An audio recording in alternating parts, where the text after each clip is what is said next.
الرجيم بسم الله الرحمن الرحيم الحمد لله رب العالمين الحمد لله الذي لا يبلغ مدحته القائلون ولا يحصي نعماءه الآدون ولا يؤدي حقه المجتهدون الذي لا يدركه بعد الهمم ولا يناله غوث الفتن الذي ليس لصفته حد محدود ولا نعت موجود ولا وقت معدود ولا عجل ممدود فترى الخلائق بقدرته ونشر الرياح برحمته اللهم عفس صلة سلواتك وسلامة تسليماتك على أول التعينات المفاضة من العماء رباني وآخر التنزلات المضافة إلى نوع الإنساني كان الله ولم يكن معه شيء ثاني محصي لعوالم حضرات القاص في وجوده وكل شيء أحصيناه في إمام المبين الرسول النبي المكي القرشي المدني التهامي صاحب لواء الحمد ومقام المحمود أبي القاسم محمد الحميد وعلى أخيه وسحره وابن عمه وخليفته من بعده وقائد الغر المحجلين يعصب الدين إمام المتقين أمير المؤمنين علي بن أبي طالب اللهم صل وعلى ابنته الطاهرة الحوراء الإنسية الراضية المرضية الشفية يوم الجزاء فاطمة الزهراء سلام الله عليها وعلى سبتي الرحمة وسيدي شباب أهل الجنة الحسن والحسين اللهم صل على أئمة المسلمين علي بن الحسين ومحمد بن علي وجعفر بن محمد وموسى بن جعفر وعلي بن موسى ومحمد بن علي وعلي بن محمد وحسن بن علي وحجة القائم المنتظر المهدي اللهم صل حججك على عبادك وأمنائك في بلادك اللهم سهل منحجهم وعجل في فرجهم وجعلنا من محبيهم ومواليهم وشيعتهم ولعنة الله على أعدائهم أجمعين من يومنا هذا إلى قيام يوم الدين بسم الله الرحمن الرحيم وجعلنا منهم أئمة يهدون بأمرنا لما صبروا وكانوا بآياتنا يوقنون صلوات اللهم صل على محمد وآل محمد. I begin in the name of Allah, the most beneficent and most merciful. We thank Allah subhanahu wa ta'ala who has granted us this tawfiq, this inspiration that we are commemorating the martyrdom of Imam Hussein. We are commemorating and remembering the sacrifice of the shuhada, the martyrs of Karbala, because we believe that they are the source of salvation for us. Through them we can get closer to Allah subhanahu wa ta'ala, because Allah Himself declares in the Holy Quran that He is the one who appoints the Imam, He is the one who guides mankind towards Him. And the verse of Holy Quran today I had recited is from Surah Sajda, verse 24, in which Allah subhanahu wa ta'ala says, وَجَعَلْنَا مِنْهُمْ أَئِمَّةً يَهْدُونَ بِأَمْرِنَا. And among them we appointed imams to guide the people by our command. لَمَّا صَبَرُوا وَكَانُوا بِآيَاتِنَا يُوقِنُونَ. When they had been patient and had conviction in our signs. So here we find again, this is another verse of Holy Quran. I had cited one verse yesterday which was from Surah Anbiya verse 73, and today I am citing another verse of Holy Quran. In both of these verses, the first phrase is common, وَجَعَلْنَا مِنْهُمْ أَئِمَّةً يَهْدُونَ بِأَمْرِنَا. We are the ones who appoint the imams and who guide mankind by our command.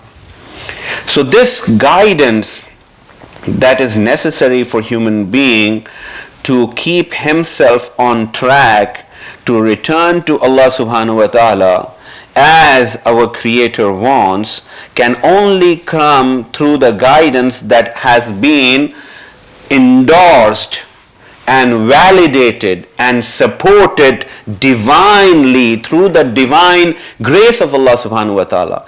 And that is upon the prophets and the ai whom Allah has appointed. And therefore, it is very, very important that we find who we are following. If we do not know who we are following, we will end up wherever that person ends up. And even those who take us, like I was talking to you yesterday about Quran, talking about those guides also who invite us towards the fire of hell, يَدْعُونَ إِلَى النَّارِ. Even when they will be questioned on the day of judgment, like shaitan, Quran clearly states that shaitan is going to completely disassociate himself from our actions, and shaitan is going to say, I did not do much. All I did was I invited you. You were the one who chose to come on my way. It was not like I forced you to follow me. You were the ones who came on their own. So therefore, one of the primary duties of a believer is to know who they are following. And we know this very, very well. If you talk to us in this world of capitalism, if you go and look into, how to find a good employer, which company do you want to find, which employer you should work for, a lot of them will advise you to see who is the CEO. Because the CEO of the company defines the vision of the company. What does he stand for? What are his principles?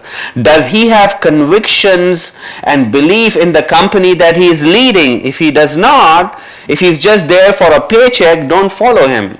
Especially if you are trying to join a startup company when you are very, very small, the idea is very small but the aspirations are very, very high, you will be told by people that you should join a startup whose leader truly believes in what he's trying to create. And if he doesn't, then you should refrain from that. So knowing whom we are following and what he stands for is very, very important. That is the primary duty. But once we know whom we are following, the next thing is to actually follow him. We cannot just see from the sidelines appreciating what a good job he is doing, but us not following him. Salawat ala Muhammad wa ala And here in this verse of Holy Quran, Allah subhanahu wa ta'ala is mentioning that these imams that we appoint, their characteristic is such that they had been patient. They have this quality of being patient. They have the quality of patience. They have sabr. Not only they have sabr, they also have yaqeen.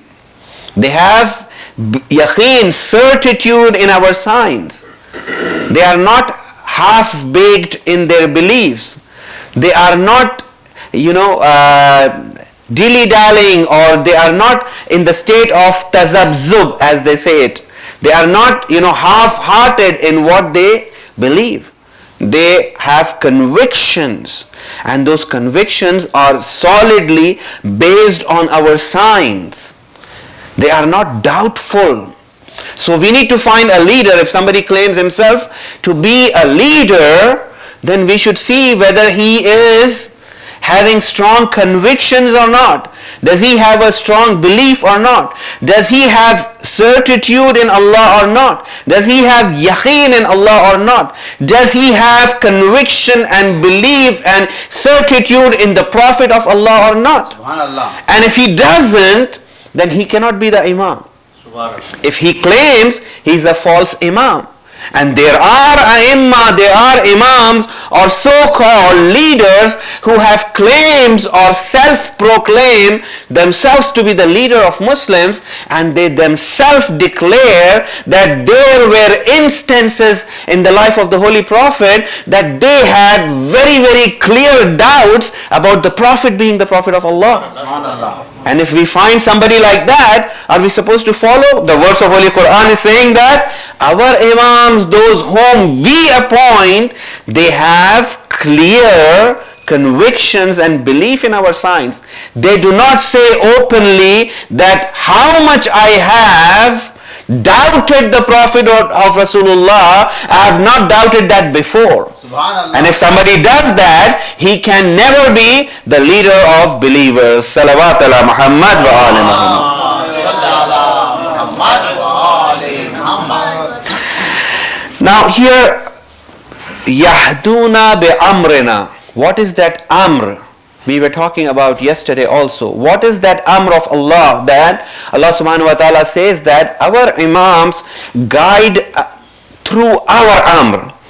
And the brother was reciting Surah Yasin also, in which Allah subhanahu wa ta'ala says, Innama amruhu iza arada shay'an an yaqula lahu kun fayakun. All his command, when he wills something, when Allah wills something, all he has to say is, be it, and it is. That is amr of Allah subhanahu wa ta'ala. And this is what Allah subhanahu wa ta'ala is saying, that our imams would come with our amr. They are not helpless. They are not without that backing, that divine force that is absolutely needed. They come with our amr. When they are here, they have the ability to turn people around, to turn dead bodies into living beings. When Hazrat Isa comes and he says, Inni Abdullah Atani al-Kitab, that I am the servant of Allah and Allah has granted me a book and I am the Prophet of Allah, what do we find Hazrat Isa doing? Hazrat Isa is raising people who are dead. Hazrat Isa is turning or giving back eyes to a person who is blind.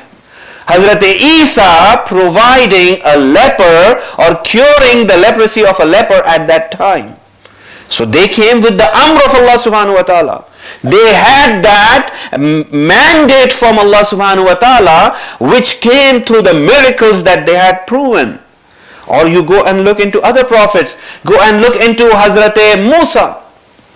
We find Hazrat Musa comes with an amr of Allah subhanahu wa ta'ala. Otherwise, where would you strike a staff on the ground and the staff turns into a serpent? You do not find that. And Hazrat Musa is doing that. That is the amr of Allah subhanahu wa ta'ala that is demonstrated by Hazrat Musa. And Hazrat Musa is walking into the river, and the river opens up and gives way to Hazrat Musa and his companions. But the moment they are done with, Pharaoh tries to follow, but he is drowned in the same water. This is the amr of Allah that the divine representative of Allah possesses. And this is the amr that is absolutely necessary for an imam to be. Salawat ala Muhammad wa alim. Now this amr, my dear brothers and sisters, is called amr malakuti. This amr of Allah subhanahu wa ta'ala, this command of Allah subhanahu wa ta'ala is an heavenly command. It just does not control physically, but it can control the spirits of things. And that is what is absolutely necessary for the imam. The imam cannot be somebody who says, I wished I could have been grass rather than being a human being. Imam cannot be somebody like that. Imam comes with a mandate from Allah. Imam has a mission. What is the mission of the imam? Yahduna bi amrina. That they guide through the command of Allah subhanahu wa ta'ala. Now when this imam comes, he comes with that amr, that command of the malakuti. He has control over the malakut. Not just on the matter, but even meta matter or beyond matter, the imam has control over that. Allah provides that control and then goes and says, then commands that imam and says that now your duty is to guide mankind. Please recite salawat ala Muhammad wa ala Muhammad.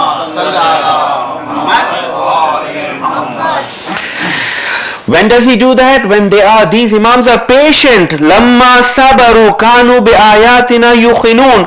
When they had been patient and had convictions in our signs. When they were patient and they had convictions. Now let us see in Surah An'am verse 75, Allah subhanahu wa ta'ala says, وَكَذَلِكَ نُرِي إِبْرَاهِيمَ مَلَكُوتَ السَّمَاوَاتِ وَالْأَرْضِ وَلِيَكُونَ مِنَ الْمُوقِنِينَ. Thus did we show Abraham the dominions of the heavens and the earth, that he might be of those who possess certitude, who possess yaqeen. So Hazrat Ibrahim, before becoming an imam, he has to attain that station of certitude. And Allah says, we have shown Ibrahim, we have shown Abraham the signs of the dominions of the heavens and the earth, so that Ibrahim becomes one of those who has yaqeen, who has certitude. So Ibrahim had to go through phases, my dear brothers and sisters. Ibrahim, the moment Ibrahim became a prophet, he did not become the imam. He became imam after attaining those qualities which are absolutely necessary. Ibrahim had to be amongst those who had immense patience, and Ibrahim had to be amongst those who possessed that certitude that is absolutely necessary for one to be an imam before he becomes an imam. That's why when we see one who says after the Holy Prophet, لَوْ كُشِفَ الْغِطَاء مَا أَزْدَدْتُ يَقِينًا, even if the veils are withdrawn from me, my certitude is not going to increase, is the Imam who was declared by Rasulullah with the command of Allah subhanahu wa ta'ala, and that is Amirul Mu'mineen, saying even if the veils are drawn from me, my certitude is not going to increase. Amirul Mu'mineen has attained that level of certitude, that he is at the certitude which Ibrahim had to attain, and Allah subhanahu wa ta'ala had showed him. Please recite Allah's salawat.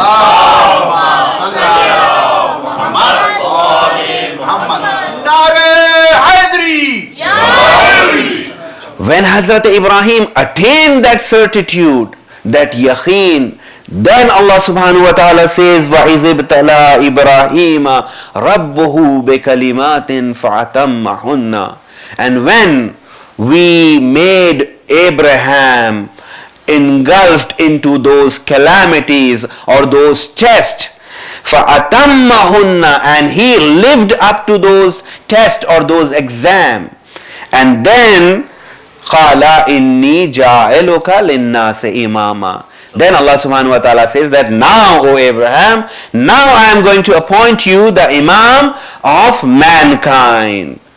And Abraham had to go through so many phases. There are ahadith which I am skipping, in which the ahadith says that Abraham had to first become a Nabi, and then Abraham had to become a Rasul, then Abraham had to become Khalil, and then Abraham attained that station of Imama. So Imama is not a easy post or the duty that is given by Allah subhanahu wa ta'ala. And therefore, the hadith also says that Abraham, when he became Nabi, he did not say, what about my progeny, O Allah? What about my children? Will they also become prophets? No, he did not ask that. When he was made a Rasul, Hazrat Ibrahim did not ask Allah subhanahu wa ta'ala, what about my progeny? But when Hazrat Ibrahim was made Imam, Hazrat Ibrahim knew that this position is of the highest stature, and I should not let this opportunity miss while Allah's blessings are being showered upon me, and I should immediately ask, because Allah is generous with me right now. And immediately, although Abraham gave the exam, but he wanted the result to be granted to his children by asking, oh Allah, what about my progeny? What about my children? And Allah says, oh Abraham, I am generous and I am going to grant, but beware, this station, this position cannot be attained by those who commit zulm. La yanalu ahadiz zalimin. Oh Abraham, I will give you, but with a condition. Your children will be imams, but none of them could be imam if they have transgressed me, if they have crossed my boundaries, if they have oppressed others. Please say aloud salawat.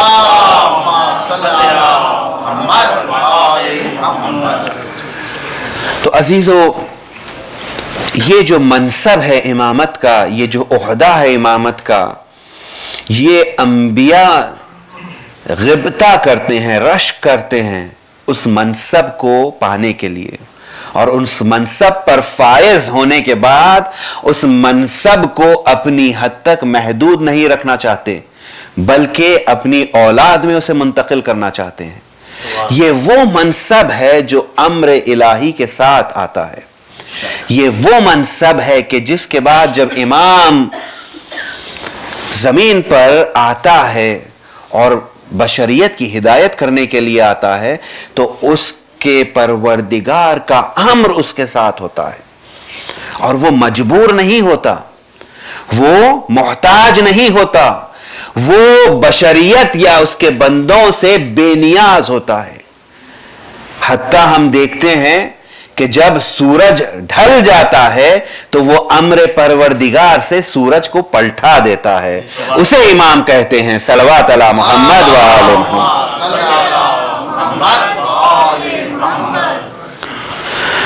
اور یہ جب ائمہ اس دنیا میں بھیجے گئے عزیزو، تو ان کا مقصد، ان کا ہدف کیا ہے؟ اگر اسی بات کو ہم کربلا کے پرزم سے دیکھیں اور کربلا کی اینک پہن کر دیکھیں جس میں سید الشہداء دنیا کو دیکھ رہے تھے، تو پتہ چلتا ہے کہ سید الشہداء کے پاس جو سب سے اہم شے تھی، جو سب سے مہم اور سب سے امپورٹنٹ ایسپیکٹ تھا، جس کے لیے امام حسین مرنے اور جینے کے لیے تیار تھے، وہ دین الہی تھا، وہ دین رسول تھا، وہ دین تھا جس کو پیغمبر لائے تھے، وہ دین اسلام تھا.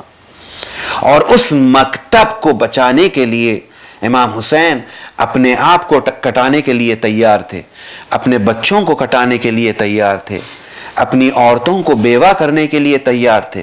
تو اگر ہم چاہتے ہیں اس امام سے متمسک ہو جائیں، تو جو سب سے اہم مقصد ہے جس کے لیے امام زمین پر باقی رہتا ہے، وہ دین کا بچانا ہے.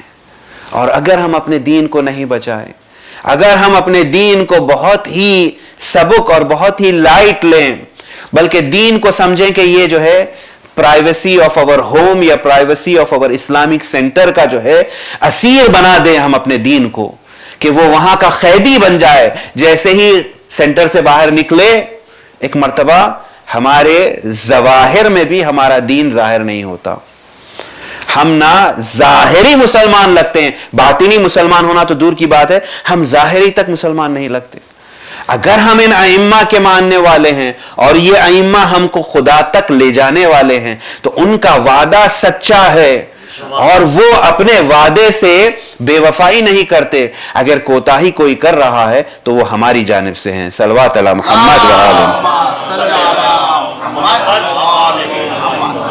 جو سب سے اہم موضوع ہے وہ یہ ہے عزیزوں، قرآن کہہ رہا ہے سورہ نحل میں، من عمل صالحا من ذکر او انثی وہو مؤمن، جو کوئی بھی عمل صالح انجام دیتا ہے، نیک عمل انجام دیتا ہے، چاہے وہ مرد ہو کہ وہ عورت، لیکن ایک شرط ہے، وَهُوَ مُؤْمِنٌ، وہ مومن ہو، وہ صاحب ایمان ہو.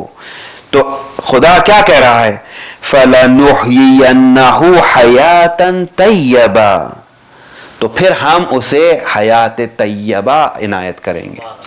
ہم اسے حیات طیبہ، ایک کامیاب زندگی، ایک پاکیزہ زندگی اسے عنایت کریں گے. یعنی یہ دنیا کی زندگی، آخرت میں تو جزا ہے، لیکن اس دنیا کی کامیابی کا اعلان قرآن کر رہا ہے. کس کے لیے کر رہا ہے؟ جو عمل صالح کرتا ہو، لیکن اس شرط کے ساتھ کہ وہ صاحب ایمان ہو. لیکن ایمان ہو لیکن عمل صالح سے ایمان خالی ہو تو پھر کیا؟ والعصر ان الانسان لفی خسر. قسم کھا رہا ہے خالق کائنات کہ تمام اس وقت کی قسم کہ تمام انسانیت خسارے میں ہے، گھاٹے میں ہے. الا الذین آمنوا، مگر وہ کہ جو صاحبان ایمان ہیں. اب اس کے بعد یہاں پر جو شرط لگائی گئی ہے، ایمان کافی نہیں ہے. الا الذین آمنوا وعملوا الصالحات، ایمان بھی ہے اور اس کے ساتھ عمل صالح بھی رکھتا ہو. عزیزو، اگر انسان دریا تک پہنچ جائے لیکن دریا کے پاس پہنچنے کے بعد پانی پینے سے گریز کرے اور پیاسا مر جائے تو اسے کیا کہا جائے گا؟ اسے یہی کہا جائے گا کہ یہ شخص حماقت کر رہا ہے، یہ بے وقوف ہے یا حماقت ہے اس کی. یہ کیا چاہتا ہے؟ جب وہ دریا تک پہنچ گیا تو پیاسا کیوں ہے؟ یعنی ایمان اگر اس کے قلب میں آ گیا تو پھر عمل اس کے جسم سے ظاہر کیوں نہیں ہو رہا ہے؟ اور اگر عمل ظاہر نہیں ہو رہا ہے تو اسے اپنے ایمان کا محاسبہ کرنا چاہیے، اس کے ایمان کو اسے ایویلویٹ کرنا چاہیے. واقعاً یہ ایمان وہ ایمان ہے جو صرف زبان کا لخلخہ نہیں ہے، بلکہ یقین کی منزل پر فائز ہو کر اس کنوکشن کے ساتھ اس دین پر عمل کرنا چاہتا ہے. یا نہیں بس سنی سنائی اپنے بڑوں کی، اپنے بزرگوں کی سن لیا اور یہاں تک پہنچ گیا، لیکن اس کی زندگی میں کوئی پرائیورٹی نہیں ہے. اس کی زندگی میں اس کا کریئر جو ہے امپورٹنٹ ہے، اس کا ایجوکیشن اس کے لیے امپورٹنٹ ہے، اسے پروفیشنل بننا ہے، اسے 30-40 سال کا کریئر جو ہے مینج کرنا ہے، اور اس کریئر کو مینج کرنے کے لیے وہ اپنی پوری تدبیریں لگا رہا ہے، اپنی زندگی کو انویسٹ کر رہا ہے، سال ہا سال تعلیم کو حاصل کر رہا ہے کہ میرا ایک ایسا کریئر ہو جس میں میں اپنی ڈگنیفائڈ زندگی گزاروں. لیکن اپنی ڈگنیفائڈ آخرت کے لیے اگر انسان کام نہیں کرے تو وہ خود خسارے میں ہوگا. صلوات علی محمد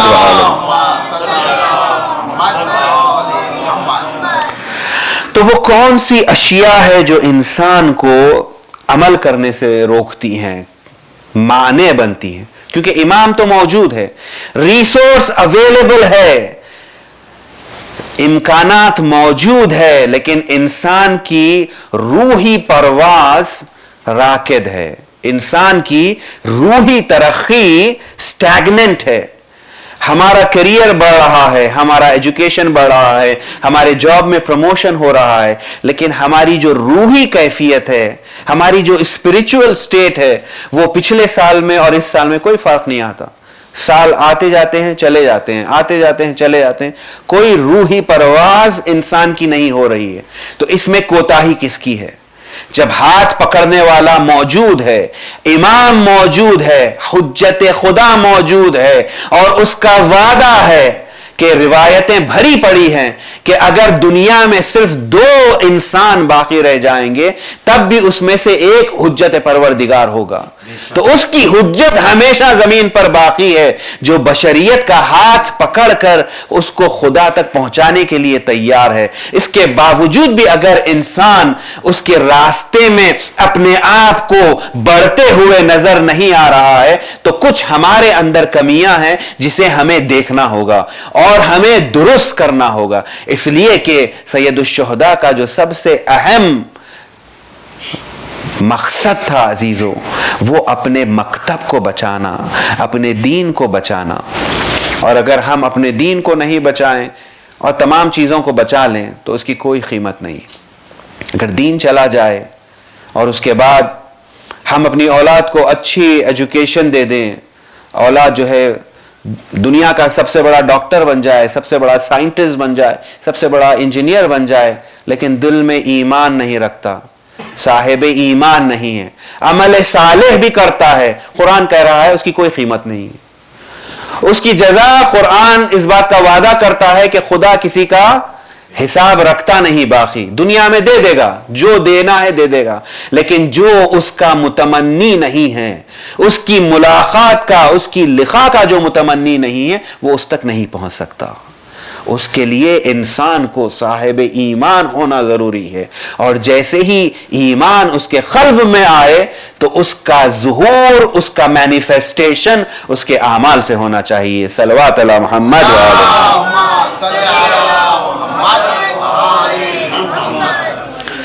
اصول کافی کی روایت ہے جس میں امیر المؤمنین اپنے صحابی اصحاب کو ریکمینڈ کر رہے ہیں، اور یہ اس کے راوی خود ہمارے چھٹے امام امام جعفر صادق علیہ السلام۔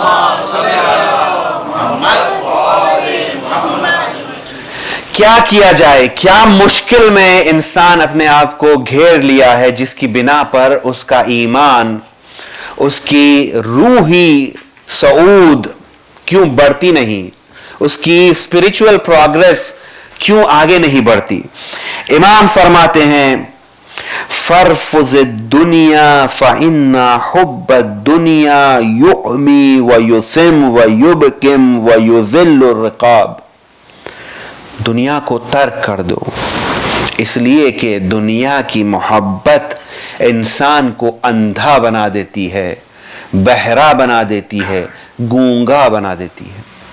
اور پھر امام فرماتے ہیں دنیا کی محبت انسانوں کی گردنیں جھکا دیتی ہے۔ تو یہاں پر امام جو فرما رہے ہیں دنیا کو ترک کرو، اس سے مراد یہ نہیں ہے کہ ہمالیہ پر جا کر بیٹھ جاؤ، دنیا کی محبت کو ترک کرو، دنیا کے فریب میں اپنے آپ کو مت جھونکو، دنیا کی محبت میں اپنے پرائیورٹیز کو چینج مت کرو، اپنی دین کی جو پرائیورٹیز ہے اس کو باقی رکھو۔ دنیا کی محبت تمہیں اس سے گمراہ نہ کرے، اپنی منزل سے دنیا کی محبت تمہیں گمراہ نہ کرے۔ اس لیے کہ ایک مرتبہ انسان کے دل میں دنیا کی جب محبت آ جاتی ہے تو پھر وہ نابینا ہو جاتا ہے، دیکھتا ہے لیکن ایسے ایکٹ کرتا ہے جیسے دیکھتا نہیں، سنتا ہے لیکن ایسے ایکٹ کرتا ہے جیسے سنتا نہیں، بول سکتا ہے لیکن ایسے ایکٹ کرتا ہے جیسے اسے بولنا نہیں آتا ہے۔ اور دنیا کی محبت گردنیں جھکا دیتی ہے، اور تاریخ اس بات کی شاہد عزیزوں، چاہے آج ہو چاہے 1400 سال پہلے ہو، حق کے چھپانے والے پہلے بھی موجود تھے، آج بھی موجود ہے۔ حق کو دیکھ کر منہ پھیر لینے والے گویا ایسے کہ دیکھا ہی نہیں، پہلے بھی موجود تھے، آج بھی موجود ہے۔ حق کو جاننے کے بعد بولنے کی استطاعت رکھنے والے حق سے شرما کر منہ موڑ لیتے ہیں، پہلے بھی تھے، آج بھی تھے، آج بھی ہے، آج بھی موجود ہے۔ کتمان حق آج بھی ویسے ہی ہو رہا ہے جیسے پہلے ہوتا تھا۔ اگر ہم یہ دنیا کی محبت رکھیں گے تو پھر ہم اس کے اندر اپنے آپ کو سراؤنڈ کر لیں گے، جہاں پر ہم دیکھتے ہوئے نابینا ہو جائیں گے، سنتے ہوئے بہرے ہو جائیں گے، اور بولتے ہوئے گونگے ہو جائیں گے، یہاں تک کہ ہماری گردنیں جھک جائیں گی۔ ایسی زندگی خود سید الشہداء فرماتے ہیں، امام حسین فرماتے ہیں، ذلت کی زندگی سے انسان عزت کی موت بہتر ہے، کیا انسان صرف جینے کے لیے، کھانے اور پینے کے لیے پیدا کیا گیا ہے؟ قرآن کیا بتا رہا ہے؟ اس کی بندگی جو ہے ہمارے جینے کا مقصد ہے. اگر ہم اس کی بندگی سے ہٹ جاتے ہیں اور پھر دنیا کی بندگی میں اپنے آپ کو مشغول کر لیتے ہیں تو ایسی زندگی جینے یا نہیں جینا دونوں بھی برابر ہے. صلوات علی محمد تو اب کیا کیا جائے؟ تو امام فرماتے ہیں فتدارک ما بقی من عمرک ولا تخل غدا او بعد غد. تو اب ایویلویٹ کرو، درک کرو، جو باقی عمر بچی ہوئی ہے اس کے بارے میں ایویلویٹ کرو. جو گزر گیا وہ تو گزر گیا، لیکن اب جو بچا ہوا سرمایہ ہے اسے جانے مت دو. Cut your losses. When we invest money in taxes, we know how to cut our losses and exit from the stocks that are losing money. We will not wait till the stock becomes a penny stock. We will cut our losses and get out of it. امام فرما رہے ہیں کہ جو اب درک کرو، جتنی بچی کچی زندگی ہے، جو زندگی کا سرمایہ ہے اس میں درک کرو. وَلَا تَخُلْ غَدًا، اور یہ مت کہو کہ نہیں آج نہیں کل کروں گا میں. بات میں ٹالم ٹولی مت کرو، آج کی بات کو کل پر ٹال دو. نہیں کل کے بعد کروں گا، کل جب آیا تو پتا چلا پرسوں کروں گا، پرسوں جب آیا تو پھر اس کے بعد کا کل. Do not keep procrastinating and postponing. This is what the Imam is saying. کیوں؟ اس لیے کہ امام بتا رہے ہیں فَإِنَّمَا هَلَكَ مَنْ كَانَ قَبْلَكَ بِإِقَامَتِهِمْ عَلَى الْأَمَانِ وَالتَّسْوِيفِ. اس لیے کہ جو تم سے پہلے ہلاک ہوئے ہیں، جو لوگ تم سے پہلے ڈسٹروائے ہوئے ہیں، جو اقوام تمہارے سے پہلے اپنے آپ کو اجاڑ چکے ہیں، ان کی خصوصیت یہ تھی کہ انہوں نے اپنے آپ کو اسٹیبلش کیا اپنی آرزوؤں کو پورا کرنے میں یا پھر سستی کرنے میں. یا انسان اپنے آپ کو، اپنی پوری انرجی کو، آرزوؤں کو، اپنی تمناؤں کو پورا کرنے میں صرف کر رہا ہے یا پھر سستی کر رہا ہے، آج کی بات کو کل، کل کی بات کو پرسوں پوسٹ پون کر رہا ہے، پروکریسٹینیشن. تو امام فرما رہے ہیں کہ اس سے پہلے جو اقوام ہلاک ہوئے ہیں ان کی جو ہے دو خصوصیتیں ہیں. ایک یہ ہے کہ انہوں نے یا اپنے آپ کو انوالو کر لیا، انگیج کر لیا اپنی خواہشات کو پورا کرنے میں. اور خواہشات ایسی ہے کہ انسان کی خواہشات پوری ہوتی نہیں، یا پھر سستی کرنے میں، وائننگ کرنے میں، کمپلین کرنے میں، ہمیشہ کسی اور کے بارے میں کمپلین. بھئی آپ کا مسئلہ، آپ اپنے آپ کو پہلے چینج کیجئے، آپ اپنے آپ کو پہلے سنواریے. آپ دوسروں کو جج کرنے سے پہلے اپنے آپ کو تو دیکھیے کہ آپ کیا ہیں. نہیں اگر یہ ہوتا، وہ ہوتا، ایسا ہو جاتا، فلاں کیوں نہیں ہوتا، یہاں پر کیوں نہیں ہوتا، مولانا یہاں پہ اسلام جو ہے ایسا ہونا چاہیے، ویسا ہونا چاہیے، فلاں ہونا چاہیے. ہزار ہماری اوپینین ہوتی. اپنے بارے میں اوپینین کیا ہوتی ہے؟ اپنے بارے میں ایسی اوپینین ہوتی کہ ہمارے لیے دین پورا ہو چکا ہے، اب بچوں کے لیے چاہیے. صلوات علی محمد و آل محمد. تو امام فرما رہے ہیں کہ آرزوؤں کو پورا کرنے میں دین جو ہے، اگر کوئی اقوام جو اس سے پہلے برباد ہوئی ہیں یا آرزوؤں کو پورا کر رہی تھی یا پھر سستی کر رہی تھی، تو کیا کرنا چاہیے؟ اب امام فرماتے یہاں تک کہ حتی اتاہم امر اللہ بغتۃ وہم غافلون، یہاں تک کہ امر الہی ان تک پہنچ گیا اس حالت میں کہ وہ غفلت کی نیند سو رہے تھے، وہ غفلت میں تھے اور موت ان تک پہنچ گئی. وَنُخِلُوا عَلَىٰ أَعْوَادِهِمْ إِلَىٰ قُبُورِهِمْ، اور انہیں منتقل کر دیا گیا ان کی وعدہ گاہوں پر، ان کی خبروں تک انہیں پہنچا دیا گیا. کیسی خبریں؟ اب ان خبروں کی توصیف کر رہے ہیں. امام فرماتے ہیں قبورہم المظلمۃ الضیقہ، ایسی خبریں جو اندھیری، جو تاریک اور جو نیرو، ضیق چھوٹی خبریں، ایسی خبروں میں انہیں منتقل کر دیا گیا. اور کس نے کیا؟ خود ان کی اولاد نے، ان کے دوست اور احباب نے منتقل کیا. تو عزیزو، زندگی کا جو سرمایہ ہے اس سے کیا کرنا چاہیے؟ امام فرماتے ہیں فَانْقَطِعْ إِلَى اللَّهِ بِقَلْبٍ مُنِيبٍ، تو تو اپنے آپ کو ڈسکنیکٹ کرو یہ حب دنیا سے، ایک ایسے قلب کے ساتھ جو توبہ کرنے پر آمادہ ہے، ایک ایسے قلب کے ساتھ جو تواضع کے ساتھ اس کی بارگاہ میں سر جھکانے کے لیے تیار ہے، من رفض الدنیا، اور اس دنیا سے ترک کرنے کے لیے وہ قلب آمادہ ہے۔ ایسا قلب پیدا کرو، اپنے قلب میں ایسی کیفیت کو ایجاد کرو کہ اگر یہ دنیا تمہارے سے چھوٹ گئی تو تم اس سے جو ہے کوئی اپنے آپ میں کمی محسوس نہیں کریں گے، اس لیے کہ تم اس دنیا کو چھوڑنے ہی کے لیے آئے ہو، یہ دنیا تو تمہارے سے چھوٹنے ہی والی ہے۔ لیکن اگر انسان اس محبت کو اپنے آپ سے ڈس ایسوسیٹ کر لے تو پھر وہ آبجیکٹو ہو جاتا ہے۔ جیسے آپ دیکھتے ہیں ڈاکٹر کو، اگر کوئی میڈیکل پریکٹیشنر جو ڈاکٹر ہے اس کے ہاتھ میں اگر چاقو ہے اور اس کے ساتھ اگر ایموشنز بھی اس کے ساتھ ہو تو کیا ہوگا؟ پھر وہ اپنی چاقو سے مریض کا علاج نہیں کر سکتا۔ کیوں؟ اس لیے کہ ایموشنز اس کے ساتھ اٹیچ اگر ہو جائیں تو پھر وہ علاج نہیں کر سکتا۔ ویسے ہی اگر یہ محبت دنیا کی ہم الگ کر لیں تو ہم بہت آبجیکٹیولی اپنے پرائیورٹیز کو سیٹ کریں گے، اس لیے کہ ہمارا کوئی ایموشنل اٹیچمنٹ نہیں ہے۔ ہم جو ہے دیکھ رہے ہیں کہ یہ پل ہے کہ جس سے ہمیں گزرنا ہے، اور اس کے لیے جو زاد سفر ضروری ہے وہی زاد سفر ہم لے جائیں گے۔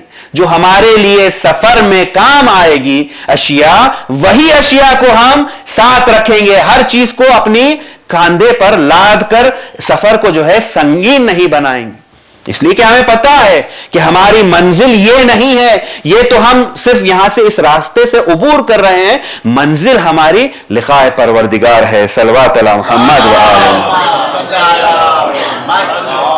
محمد۔ اور یہ جو سفر ہے عزیزو بہت سنگین سفر ہے، اور اس سفر کو اگر انسان طے نہ کرے تو جو سوال، جس نعمت کا سوال خدا کہتا ہے سورہ تکاثر میں لَتُسْأَلُنَّ يَوْمَئِذٍ عَنِ النَّعِيمِ، بے شک تم سے سوال کیا جائے گا اس نعمت کے بارے میں، تو یہ نعمت ہے نعمت ولایت اہل بیت، یہ نعمت ہے جو ہدایت کی نعمت خالق کائنات نے ہم کو عطا کی ہے۔ اس نعمت کے پہنچنے کے باوجود بھی ان کے راستے پر گامزن ہو کر عمل نہ کرنا، یہ بتا رہا ہے کہ ہم کفران نعمت کر رہے ہیں۔ اگر ہم شکران نعمت کر رہے ہیں تو پھر ہم اپنی استطاعت کے ساتھ ان کے راستے پر باقی رہنا، یہی ہمارا زندگی کا ہدف ہونا چاہیے۔ ہماری زندگی کا محور اپنا دین بچانا اور اپنی اولاد کا دین بچانا ہوگا، اس لیے کہ رازق وہ ہے، رزق کا وعدہ اس نے کیا ہے، لیکن ہم توکل تو کریں، ہم اس کی طرف رجوع تو کریں، اپنی حاجات کو اس کی طرف رجوع کر دیں تو وہ پھر بے نیاز ہے، دینے سے وہ اس کے امکانات میں کوئی کمی نہیں ہوتی، اس کے جو ہے ریسورسز میں کوئی شارٹیج نہیں ہے کہ وہ کم ہو جائیں گے اور وہ دے نہیں سکتا، وہ چاہتا ہے کہ بندہ اس کی طرف آئے۔ ہم اگر گدائی کرنا، بھیک مانگنا سیکھ لے تو دینے والے کے پاس دینے کے لیے بہت ہے۔ صلوات علی محمد و آل محمد۔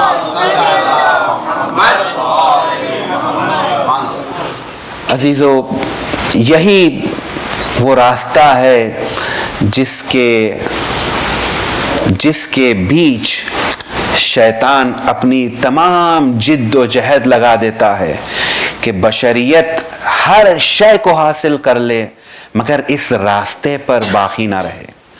بشریت چاہے تو جتنے امکانات اس دنیا میں ہیں وہ اسے مل جائے، لیکن اللہ کے راستے پر اپنے آپ کو گامزن اور سٹیڈ فاسٹ نہ رکھیں۔ اور اسی لیے ہم دیکھتے ہیں کہ انسان آگے بڑھتا ہے لیکن ایک مقام پر پہنچ کر پھر گر جاتا ہے۔ ایمان کے مراتب ہیں، ایمان کے مرتبے ہیں۔ انسان اگر اپنے ایمان کو سمجھتا ہے کہ ایمان سٹیٹک ہے تو وہ غلط ہے۔ ایمان یا انسان کا بلند ہوتا ہے یا نیچے کی طرف چلا جاتا ہے، اور جیسے جیسے بلند ہوتا چلا جاتا ہے انسان سے امتحان لیے جاتے ہیں، انسان کو امتحان کی منزلوں میں گھیر دیا جاتا ہے تاکہ اس میں سے وہ نکھر کر باہر آئے، تاکہ اس ٹیسٹ سے وہ اپنے یقین کے ساتھ، اپنے فورٹیٹیوڈ کے ساتھ باہر آ سکے عزیزو۔ اور یہی امتحان پیغمبر کی امت کا لیا جا رہا تھا۔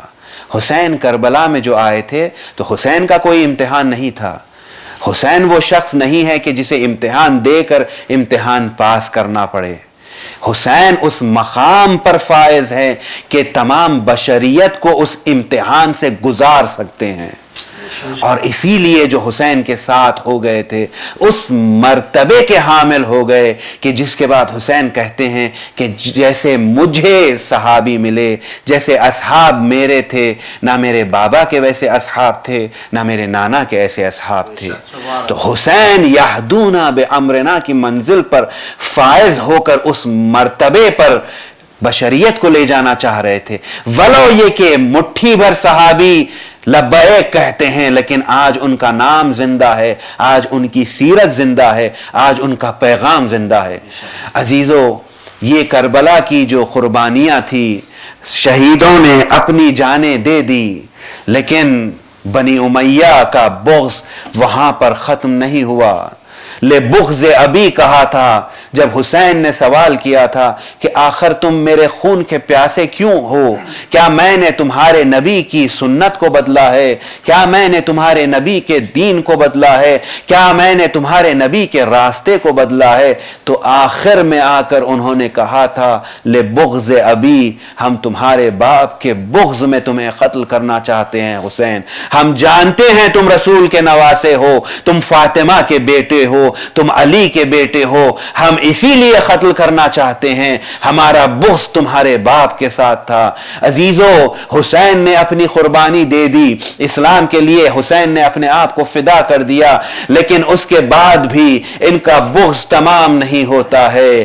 حسین کی اولاد کو، حسین کے اہل حرم کو، رسول کے اہل حرم کو وہاں سے قیدی بنا کر لے جایا جاتا ہے۔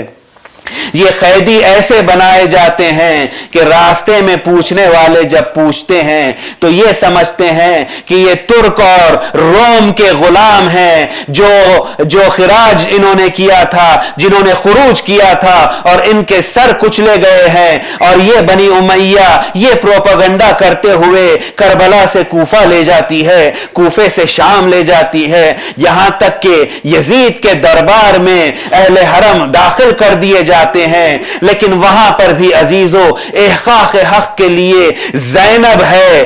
اگر سید سجاد کو تازیانہ لگتا ہے تو ایک مرتبہ زینب کھڑی ہو جاتی ہے۔ اسی لیے دیکھا جاتا ہے کہ جب یزید ملعون جب حسین کے سر سے بے ادبی کر رہا تھا، بے ادبی کر رہا تھا، چھڑی منگاتا ہے اور حسین کے دندان مبارک کو اس چھڑی سے ضرب لگاتا ہے۔ ایک مرتبہ ابو برزہ جو صحابی پیغمبر ہے کھڑا ہو جاتا ہے اور کہتا ہے اے یزید تو کیا کر رہا ہے؟ یہ کون سی گستاخی تو کر رہا ہے؟ یہ رسول کا نواسا ہے، میں نے پیغمبر کو ان دندان مبارک کو چومتے ہوئے دیکھا ہے۔ یزید غیظ میں آ جاتا ہے اور اس صحابی کو وہاں سے باہر کر دیا جاتا ہے، یہاں تک کہ عزیزو زینب سامنے آتی ہے اور بتاتی ہے یا ابنت طلقاء تو کیا سمجھتا ہے کہ تو رسول زادیوں کو بے پردہ کر کے تو اپنے اہل حرم کو پردے میں رکھے اور تو ہمیں ذلیل کرنا چاہتا ہے، لیکن ہم وہ ہیں کہ جس کو اللہ نے عزت بخشی ہے۔ اب یزید کو غیظ آ جاتا ہے، ایک مرتبہ چاہتا ہے کہ زینب سے ہم کلام ہو اور کہتا ہے کہ ہٹاؤ ان عورتوں کو سامنے سے ہٹاؤ جو زینب کو گھیرے ہوئے ہیں۔ اس میں فضہ ماں کی کنیز فضہ گھیری ہوئی ہے۔ ایک مرتبہ فضہ کہتی ہے کہ میں نہیں ہٹوں گی، میں رسول زادی کا راستہ روکے رکھوں گی اور میں یزید کو اجازت نہیں دیتی کہ وہ رسول کی بیٹی کو اس طریقے سے دیکھے۔ ایک مرتبہ یزید کہتا ہے اپنے غلاموں سے کہتا ہے تازیانہ لگا دو اور لگا کر ہٹا دو. ایک مرتبہ جیسے ہی تازیانے کا نام آتا ہے فضہ دیکھتی ہے, فضہ خود سیاہ پوست ہوتی ہے. یزید کے اطراف یزید کی حفاظت کرنے والے جو جوان فوجی تھے وہ سب سیاہ پوست تھے. ایک مرتبہ ان کی طرف مخاطب ہوتی ہے اور کہتی ہے اے حبشہ کے رہنے والوں تمہاری غیرت کو کیا ہو گیا ہے؟ ایک حبشہ کی عورت پر یزید تازیانہ لگانا چاہتا ہے اور تم دیکھ رہے ہو. ایک مرتبہ یہ نوجوان غیظ میں آ جاتے ہیں اور کہتے ہیں یزید تو کیا کر رہا ہے؟ اگر اس حبشہ کی عورت پر تازیانہ چلے گا تو ہم سب خون سے تیرے دربار کو بھر دیں گے. ایک مرتبہ یزید اپنے حکم کو پیچھے لے لیتا ہے, لیکن زینب رسول کی بیٹی بے بس ہو کر کہتی ہے یا رسول اللہ حبشہ کی عورتوں کے محافظ تو موجود ہے لیکن رسول زادیوں کا کوئی پوچھنے والا نہیں, کوئی محافظ نہیں. شمر کے تازیانے ہیں, زینب کی پشت ہے. سیعلم الذی ظلموا ای منقلب ینقلبون. انا للہ و انا الیہ راجعون. بار الہ تو ہماری قلیل عزاداری کو قبول فرما, ہمیں کوئی غم نہ ہو سوائے غم حسین کے. جملہ مومن و مومنات کے حاجات کو برلا, جو مقروض ہیں ان کے قرضوں کو ادا فرما, جو بیمار ہیں بحق بیمار کربلا شفا عنایت فرما. بار الہ جہاں جہاں مومنین بستے ہیں ان کی جان و مال و آبرو کی حفاظت فرما. اگر دشمنان اسلام قابل ہدایت ہے تو ہدایت فرما, ورنہ نیست و نابود فرما. ہمارے علماء کا